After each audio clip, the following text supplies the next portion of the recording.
C'est le 4 avril, l'année est 1995 et une petite ville du Tennessee, ainsi que sa campagne environnante, est devenue le point zéro dans une guerre entre plusieurs petits groupes d'intérêt et un certain nombre de forces de tâches mobiles de la fondation SCP. Des opératifs des forces de tâches Sigma Sept, également connues sous le nom de Turn Riot at the Light, Y4, nom de code Please Don't Touch Me, et ETA 9, autrement appelé Mall Security, ont été envoyés pour soumettre les résidents locaux suite à un conflit signalé entre trois groupes anormaux actifs dans la zone. Le conflit entre ces groupes d'intérêt s'était intensifié, mais leurs armes principales étaient plutôt non conventionnelles.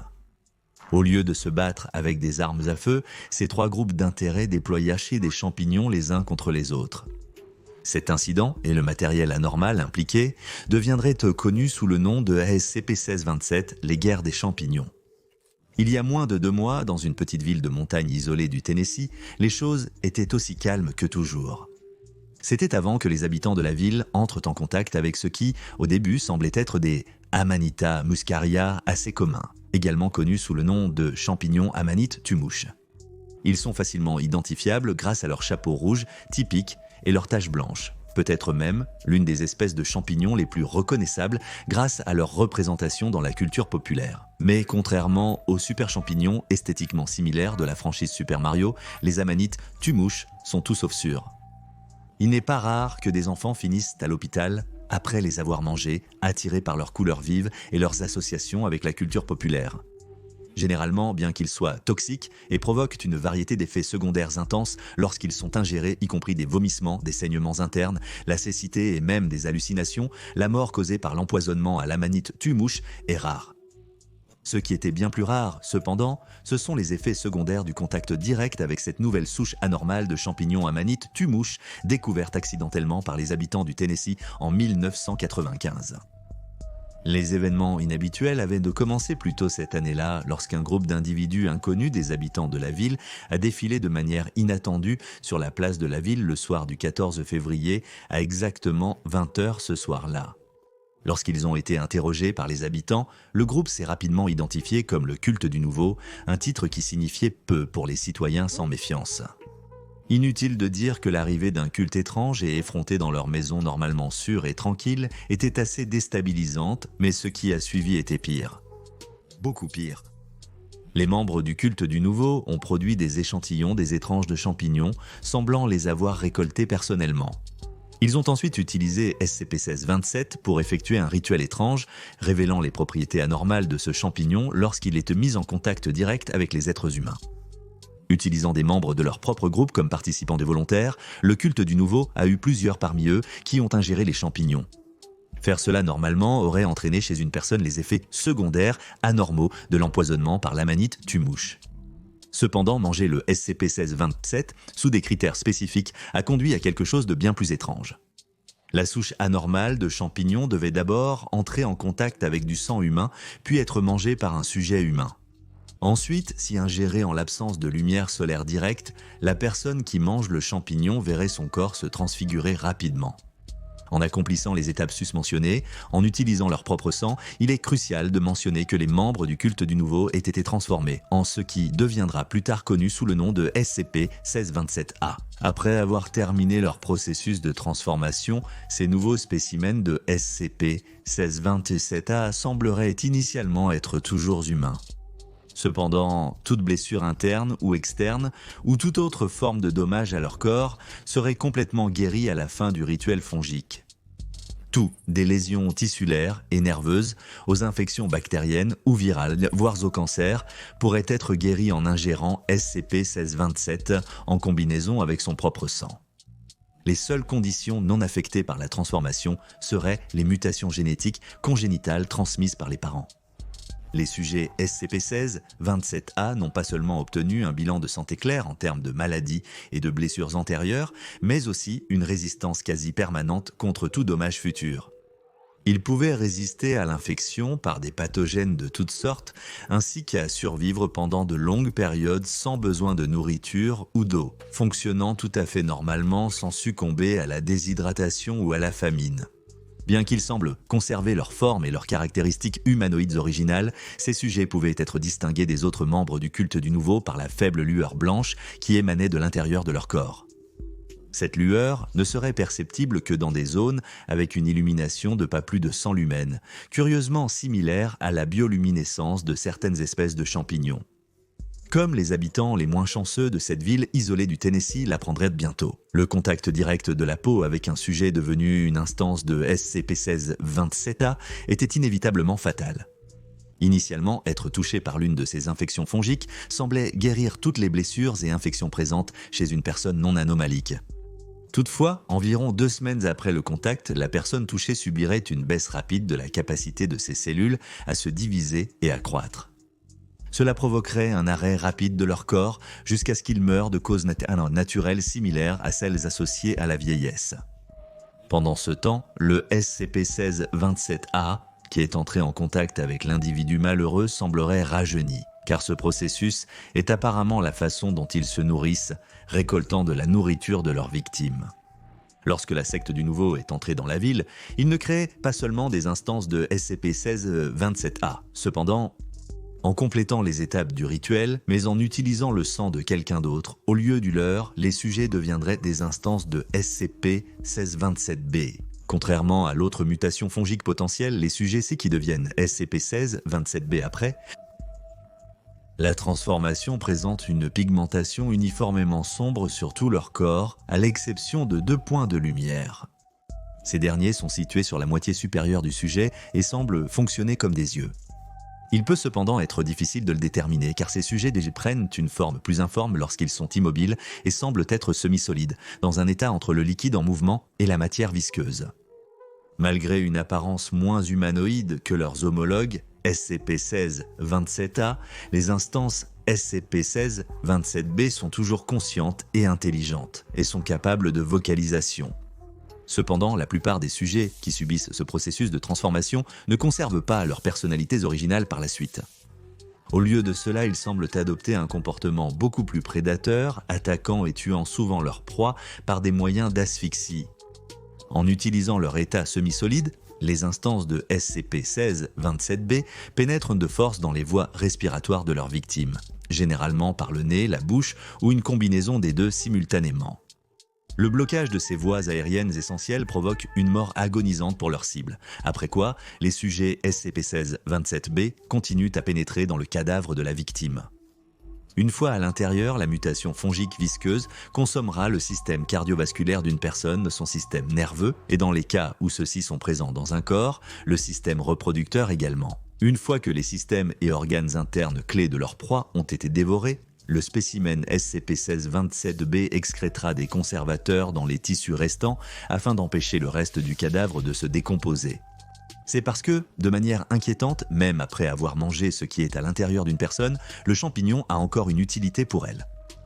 SCP-1627B habitera les cadavres humains afin d'infiltrer les zones peuplées, se fondant parmi les locaux et vivant normalement parmi d'autres organismes SCP-1627B.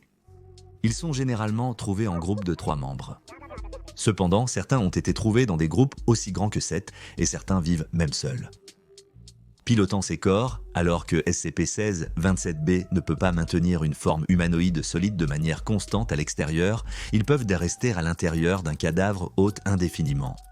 2 mutations possibles résultant d'un rituel avec un champignon anormal, l'une restant humanoïde en forme, drainant les cellules des gens pour se nourrir, l'autre une masse informe qui a besoin d'occuper des corps humains comme vaisseau pour survivre.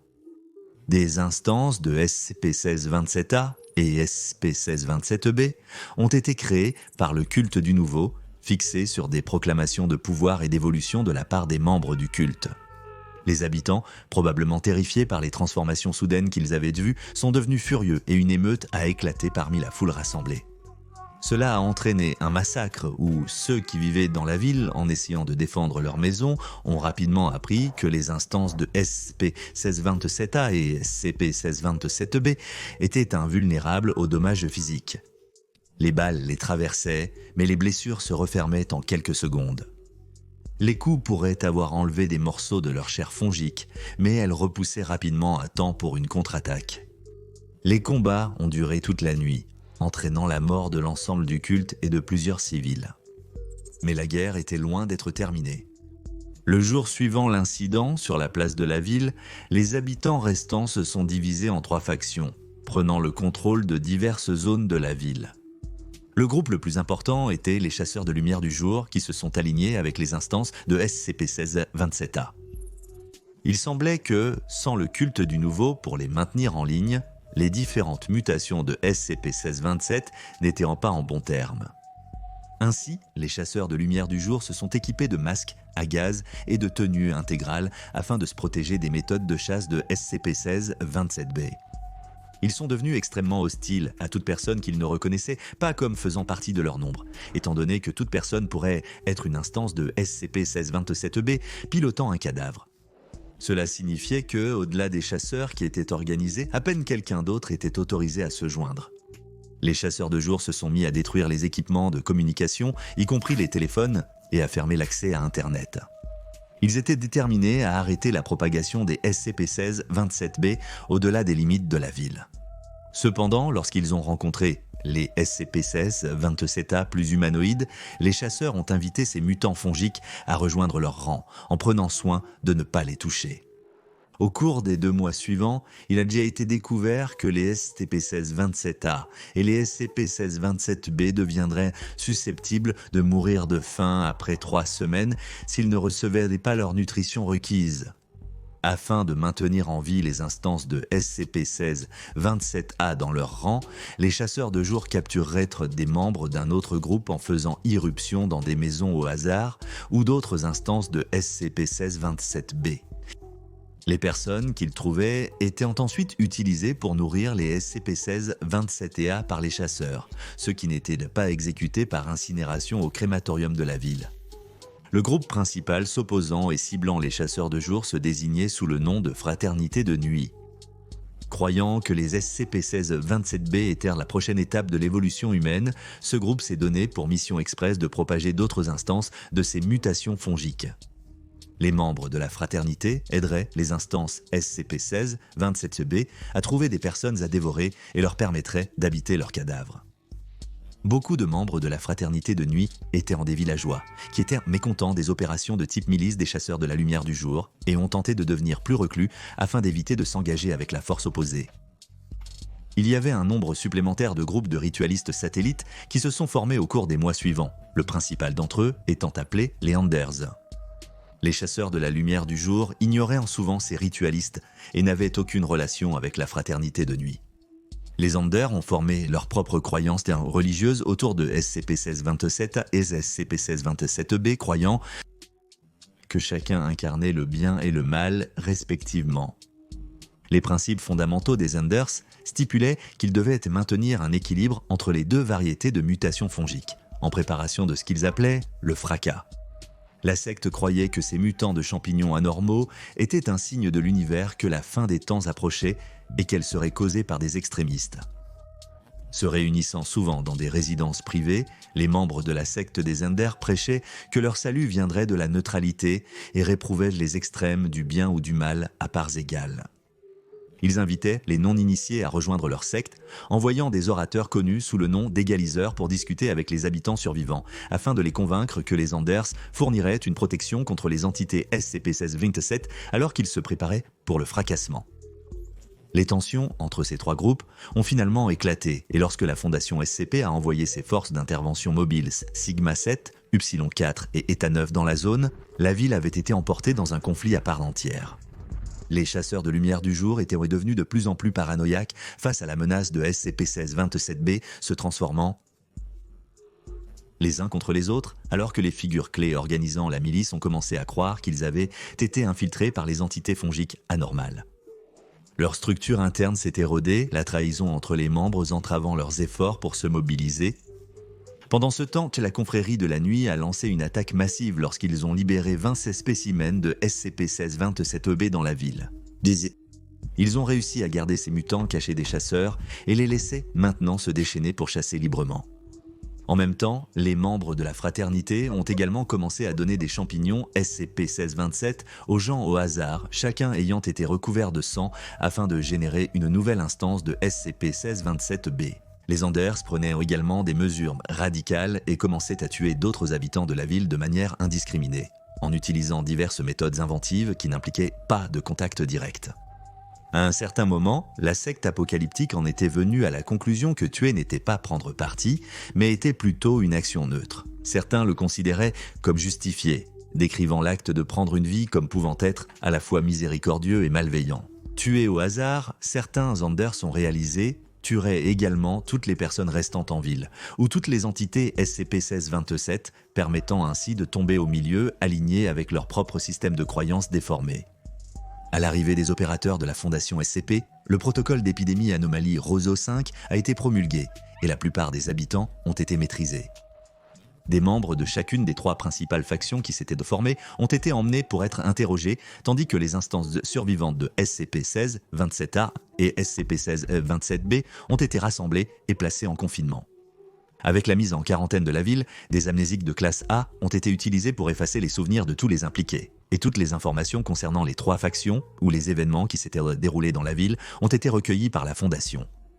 Pour autant que quiconque ne sache jamais, les soi-disant guerres des champignons n'ont jamais eu lieu, mais dans une zone boisée de 50 km², non loin de la ville, SCP-1627 continue de croître. Allez maintenant voir SCP-407, le champ de la Genèse, et SCP-354, la piscine rouge pour en savoir plus.